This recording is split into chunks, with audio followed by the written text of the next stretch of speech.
আজকে senior officer 19 written math 1 নম্বর এটা solution করব। তো এখানে বলা আছে there are two cross white roads of breadth 1.5 meters just in the middle of a field of length 40 meters and breadth 30 meters. What is the area of the two roads? অর্থাৎ 40 metre দৈর্ঘ্য এবং 30 metre প্রস্থ বিশিষ্ট একটি মাঠের ঠিক মাঝে আড়াআড়িভাবে 1.5 metre প্রশস্ত দুটি রাস্তা আছে। রাস্তা দুটির ক্ষেত্রফল কত? তো চিত্রটা আমরা দেখি। এখানে 40 মিটার দৈর্ঘ্য, 30 মিটার প্রস্থ।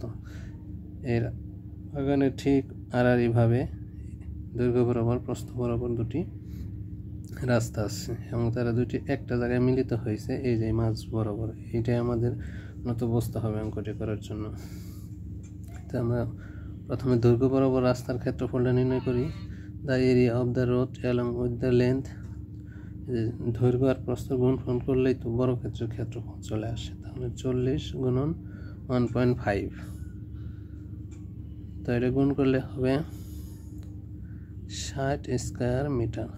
ঠিক সেমভাবে the area of the road along with breadth, মানে প্রস্থ বরাবর, আগে দৈর্ঘ্য বরাবর লিখছি, প্রস্থ বরাবর লিখবো। এই ক্ষেত্রে প্রথমে যেটা করতে হবে 30 মাইনাস 1.5 ইন্টু 1.5। এখানে কেন এই 1.5 মিটার বাদ দিচ্ছি তার একটা কারণ হলো, যখন দৈর্ঘ্য বরাবর ক্ষেত্রফলটা নির্ণয় করছি তখনই এই জায়গাটুকু আমরা নিয়ে নিচ্ছি। তাই প্রস্থ বরাবর নেওয়ার সময় এটা আলাদাভাবে প্রস্থ থেকে বিয়োগ করে দিতে হবে।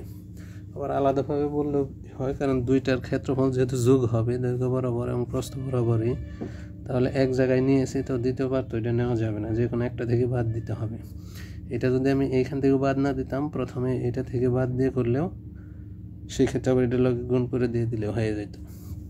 তাই এটা থেকে বিয়োগ দিলে এটা হচ্ছে 28.5 1.5, এটা হবে 42.75 square metre.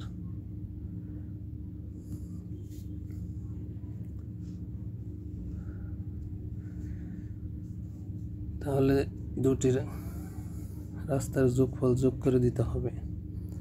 Total area of the two road is 60 যোগ 42.75 মিটার স্কয়ার মিটার। তো হয় 102.75 স্কয়ার মিটার। অঙ্কটার মূল বিষয়টাই হচ্ছে যে এখানে কেন আমি প্রস্থ বরাবর ক্ষেত্রফল নির্ণয় করার সময় 1.5টা বাদ দিলাম। তার কারণ হলো, যেহেতু রাস্তা দুইটির যোগফল যোগ করতেছি বা দুইটা এক জায়গায় মিলিত হয়েছে, সেই জন্য প্রস্থ বরাবর ক্ষেত্রফল নির্ণয় করার সময় 1.5 বাদ দিয়ে দেওয়া হয়েছে। কারণ ওই অংশের ক্ষেত্রফল দৈর্ঘ্য বরাবর যখন ক্ষেত্রফল নির্ণয় করছি তখন অলরেডি নেওয়া হয়ে গেছে, তাই প্রস্থ বরাবর সময় এটা নেওয়ার দরকার নেই। এটা পরিমিতি চ্যাপ্টারের অঙ্ক।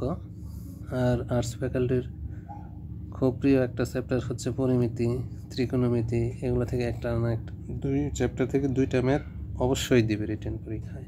তাই এই চ্যাপ্টারগুলো আপনারা ভালোভাবে দেখবেন আশা করি।